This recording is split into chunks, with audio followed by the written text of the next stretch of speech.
Hey y'all, Welcome back to my channel. I said, hey. Welcome back to my channel. Hey, girl. Hey y'all, I'm Jazmyn W. Welcome back to my YouTube channel. Now y'all know I like to jump right in, but first I must let you know if you are in Philly or near Philly, I will be in Philly on January 28th at the Helium Comedy Club. So come out and support me. See me do some stand up. Yes. I will say that anytime anybody ever comes, sees me do stand up, they're always impressed because I don't show off my stand-up skills enough, and I'm going to do that more. But come out to the show so you can get a first look. The link will be below. Also, if you haven't subscribed to my channel yet, baby, what are we doing and why are we doing it? What are we waiting on? Okay, it's really personal. It's really funny, and we're just here to have a good time. So thank you guys for being here. Happy New Year. This is Married at First Sight. If you are watching this, then you're probably saying, wow, Jazmyn dropped 3 videos today. I was behind on Married at First Sight, so the last episode, go watch it. Also, if you watch Ready to Love, Make a Move, then the video about my review over the entire season of Make a Move is out as well. And watch those videos after you watch this, okay? So let's start with the most boring couple. That's what we do on my channel. I think this week the most boring couple is probably Cameron and Claire because they're not even together. Right. So let's get into it. Clear your throat. Cameron and Claire this week. Remember last week they decided mutually that they weren't going to be together anymore. And this week Cameron seems to be having some health issues. Claire was on the phone with Dr. Pia, and she was broken because Cameron has had some sudden health issues. She was talking about not knowing how to support him because she doesn't know whether she should reach out because they're not together anymore, and she feels guilty because he doesn't have the family and the support that she has. Baby, you just met him 3 weeks ago. He didn't have support 3 weeks ago when you met him, and he don't have support now. What's new? Nothing. That's my opinion. You know what I mean? I think that Claire is in a really sweet space of wanting to support Cameron and be there for him. But I think the reality is you guys barely know each other. Barely. So the people that he counted on before he met you 3 weeks ago are going to have to support him. Ooh. Y'all decided not to be together. You guys didn't click. It doesn't mean you guys have to be friends. It doesn't mean you guys can't be friends, but it doesn't also mean that you have to feel bad about not being able to be there for somebody that you just met because they are suddenly struggling with some health issues. That's just my opinion. We can't feel bad. And Dr. Pia said you should offer your community to him so that he can have people to rely on. Where is Cameron's community of his own? Oh, that's the question. If I was with somebody and, Claire said that he rejected her, and obviously there were some things that Cameron and Claire didn't agree on, even though they try to act like everything was hunky-dory. There were obviously some things that they didn't agree on. They decided not to be together. They decided to part ways, and now she's on the phone crying because I think a part of Cameron wants Claire to feel guilty. He's like, I don't know if my last 4 weeks with Claire probably escalated or exacerbated my heart issues. Boy, bye. Anybody that's willing to blame their health issues on you and they just met you 4 weeks ago, Trash. to me that's odd behavior. And I wouldn't be offering up my community, my parents, my cousins, my friends to go support this man. That's just me personally, okay? Where's your community? Go find them. Anyway, that's what I wrote down. I said, does Claire need to offer her family to support him? Absolutely not. Curate some community, okay? And if you've noticed, individualism and not having a sense of community is the effect of white supremacy. Ooh. So if you're a white man and you don't have community, you need to figure out how you can make that a part of your culture. Quickly. Because that's why I think men in general need to figure that out. Because that's why y'all be ending up in nursing homes and dying alone and stuff like that. Because you don't know how to curate community. Treat the people around you well, and they will want to be there for you when you fall ill. Amen. That's it. That's it, and that's all. Anyway, he said he's having a heart procedure. I said, okay, but you can't blame Claire for that. And then I also said that Cameron wanted to have sex so bad. Every episode he was talking about sex. Baby, you can't even have sex. That's a heart risk for you. Okay. You better be glad Claire didn't give you no coochie. She saved your life. Because that could have been bad. Let's move on to the next couple. Let's move on to Becca and Austin. Austin and Becca had a little photo shoot because Becca is a photographer. Here she is plugging her business. That's what that was. But anyway, I thought the photography idea was cute because she personalized it a bit by inviting Austin's friends to come in and get like a free photo shoot with their new baby and their current, I think it was 2 babies or 1 baby. I don't remember. I think it was just 1 baby. But it was a very, very cute idea. And Austin was taking all the pictures and stuff like that, which was great because those are his friends. I thought it was really cute. Austin's friends said that Becca is a baby whisperer. Yeah, right. I mean, I have a kid under 2. I don't know if just because somebody come in and your baby get to giggling and laughing don't mean they know baby whisperer. It just means they knew. I mean, give her 3 days with the baby. We'll see who's the whisperer and who's not. I'm like, just because she have fun for an hour with a baby make her the whisperer? Child, I didn't see her put him to sleep with a spell or nothing like that. Anyway, I was just like, oh, okay. And she was like, yes, I want this. She looked at Austin and said, I want this. And she wasn't talking about the D, honey. She was talking about a baby. Or maybe she was talking about both. Yes, she was. She was kind of saying how she kind of wanted both from Austin. But anyway, me and my mom noticed that Becca's pink hair and her makeup is always just so cute. She's always on point and looking cute. I love that for her. I wrote down she takes pride, or she seems like she takes pride in looking very put together, doesn't she? And I love that because, she trying to get Austin to, show her a little hip and a little thigh, honey. She trying to say, Austin,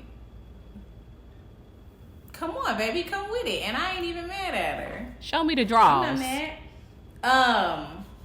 Anyway, towards the end of the episode, Becca and Austin had dinner with Austin's parents. Austin looked unhappy, the way he looks every episode. And his parents were happier than he was to be having dinner with Becca. Right. Ecstatic. His parents looked happier, looked happy that he was matched with her. They were excited, ecstatic. And Austin is about to disappoint them once again because I personally don't think that he's that excited about being with Becca. That's just me. I might be wrong because, my mom says I think he like her. And I personally don't think he like her. At all. I just don't. I don't think he likes her. Because we're going to see on the next episode that he won't be intimate with her. He gives her forehead kisses and light kisses on the lips. Baby, give me some tongue. She want coochie kisses. See, now actions speak louder than words do. So don't just say things that I've already heard. That's Brownstone. If you love me, say it. If you trust me. Basically, they saying, baby, show up for me, honey. And if somebody like me, baby, tongue me down. Y'all let me know. I'm going to put a poll. I'm going to put up a poll. Does Austin like Becca? I really want to know. I've never seen somebody be this lackluster in a relationship and think that they like the other person. He don't, girl. But anyway, this is a fast episode today. Let's move on to Michael and Chloe. Remember, Michael is the guy on this season of Married at First Sight who got matched, and his ex got down the aisle and said, no, thank you.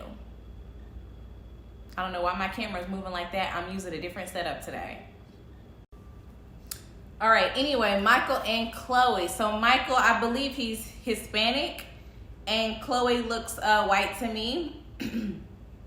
She's 39. Now, I don't know how old Michael is, but I personally think that Chloe looks older than 39. I think she looks much older than Michael, in my opinion. Let me know what y'all think. My mom said she looks 39 to me. She doesn't look older than 39. I personally thought that she looks like she's in her early 40s to me. And I told my mom, I have friends who are 40, and my mom was like, they black. And I'm like, I know women who are white, who are 40 and look good. It's like something about Chloe. It's like she wants to look younger than 40, but the things that she's doing to look younger than 40 is aging her. Like filler and stuff like that. Don't come for me, filler police. Anyway, the first thing I wrote down is she's too old for Michael.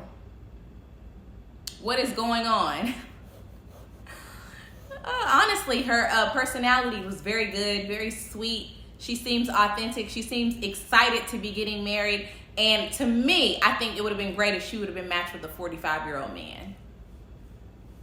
A clean-cut 45-year-old guy, I think would have been perfect for her. Yep. But they matched her with Michael.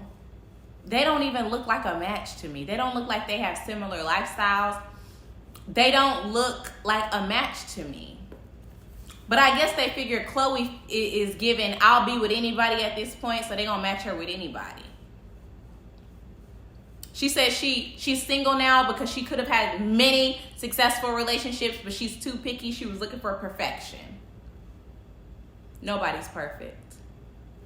But anyway, here go Dr. Pepper again with her bad vibes and the bad jokes. She entered into the space and said that Michael and Chloe were gonna get matched or whatever.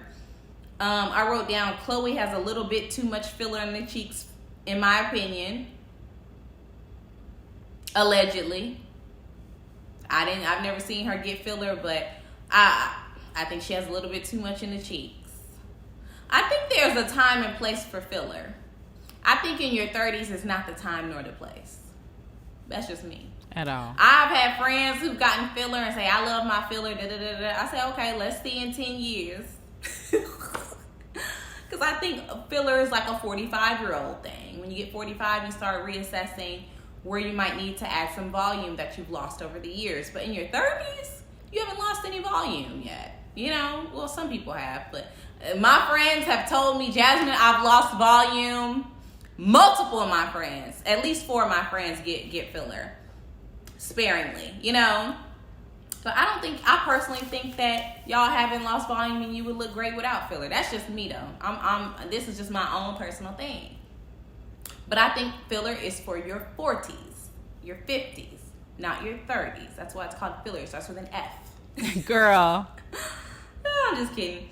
Anyway, I wrote down she need a 50-year-old man who works in finance. She kind of boring. She do. Maybe, and I'm not saying that. I think boring people need to be with exciting people, honestly. But I think she needs an older guy. She seems like her personality would love like an older guy who is maybe outdoorsy, likes adventure. An older guy who knows how to give his partner space and has his own hobbies, and she has her own things going on. That's what she needs. Michael, I don't know what he has going on. Honestly, we don't know that much about him because we haven't heard him talk very much because his person decided not to go through with the process. So, right. I'm very interested to see how this is going to work. Maybe they'll surprise me and it work out, and it will work out. I don't know if it will. I hope it does, but I'll be shocked. She said, I know wholeheartedly that the experts matched me with the right person. Now, how could you possibly know that?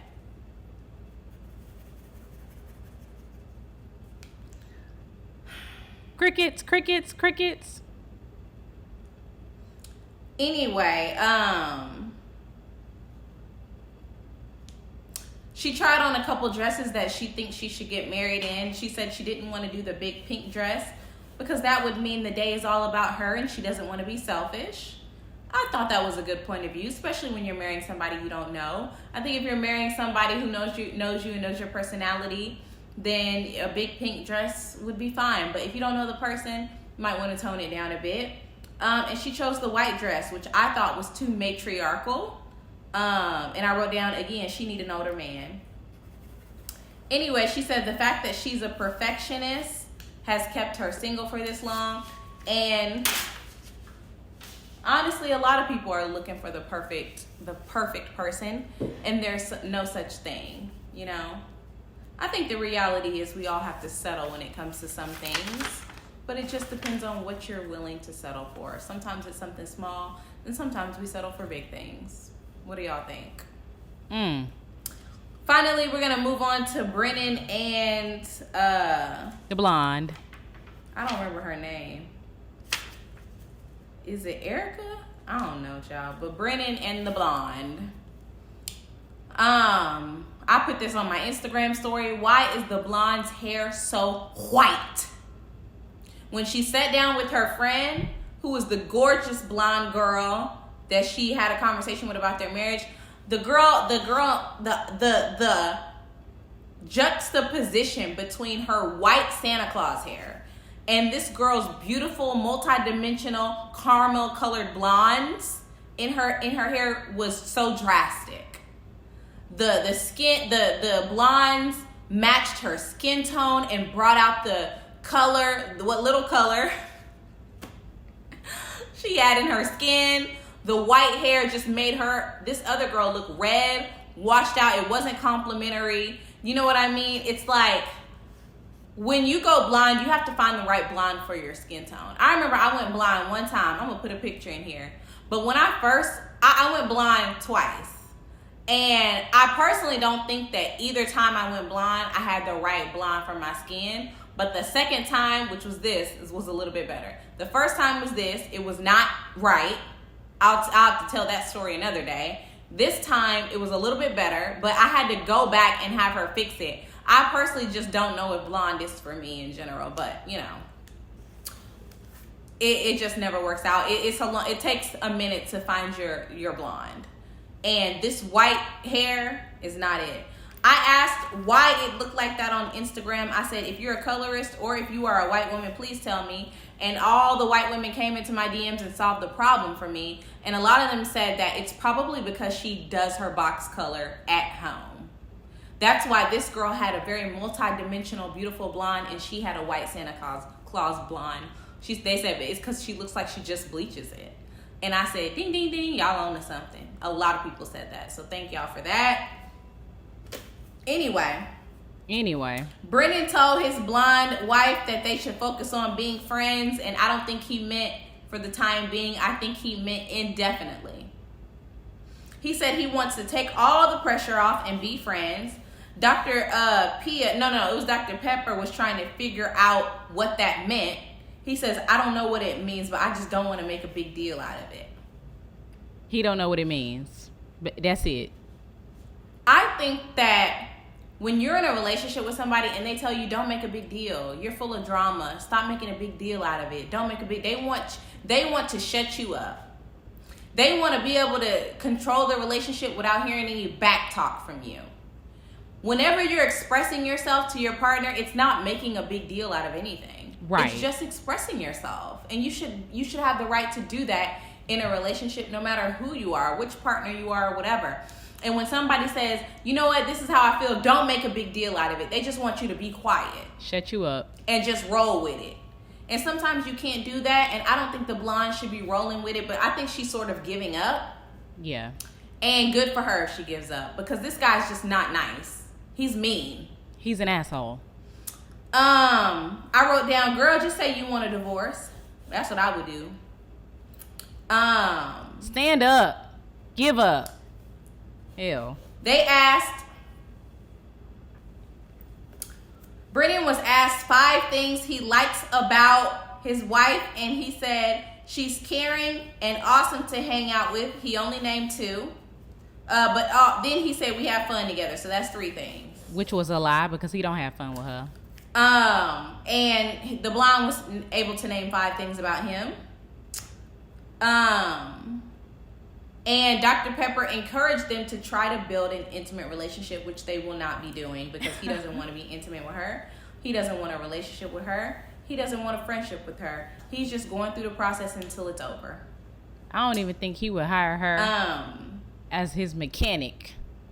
Anyway, they ended up getting into an argument because he said he basically felt like the blonde didn't have his back during the conversation with the doctor. I don't know how you want me to have your back about not wanting to be with me. Right, because I guess I agree. But even through all of that, the blonde said, hopefully we can get romantic and stay married. Whew, are you not embarrassed? Are you not embarrassed? I don't know how she not.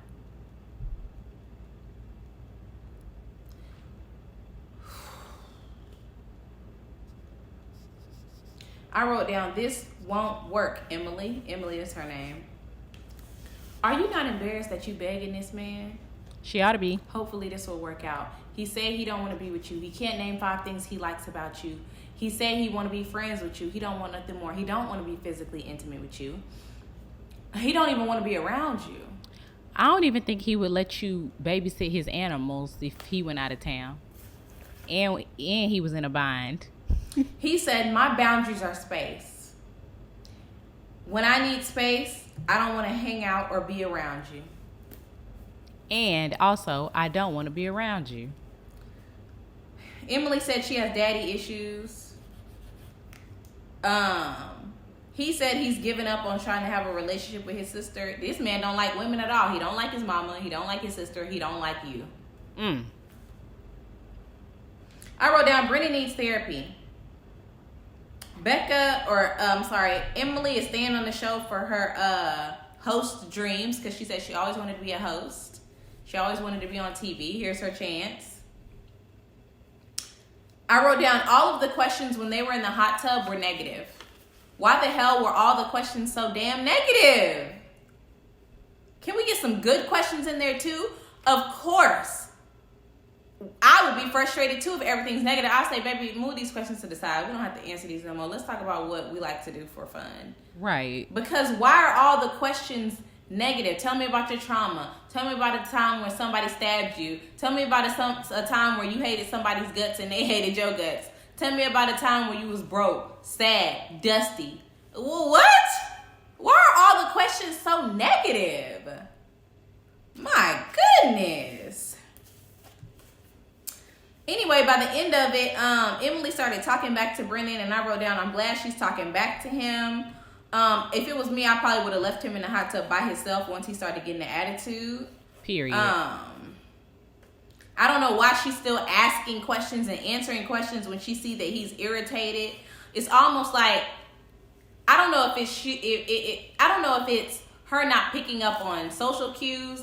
I don't know if it's the producers pushing them to continue so that they can get some drama out of them, like they ended up doing. Or I don't know if it's her just really trying to make the relationship work. Maybe it's a combination of all 3. It ended up being a very passive-aggressive conversation. And I wrote down, I don't honestly know what the big issue is, why they even started getting into a big argument anyway. And he blames her for everything. Everything. Ultimately, Brennan needs therapy. The therapist told him he needed therapy. He has anger issues. He's unhappy. He has low self-esteem. And they both have low self-esteem. But the way that he got upset, couldn't control his anger. He's very insecure, but also believes he deserves better than Emily. Is just really perplexing to me. Low self-esteem. Nah. So there we have it. listen, drop a comment, question. I can't wait to see what y'all think. And I'll see you later this week. Thanks for watching. Or next week. Or this week. Thank y'all for watching. Bye. Bye.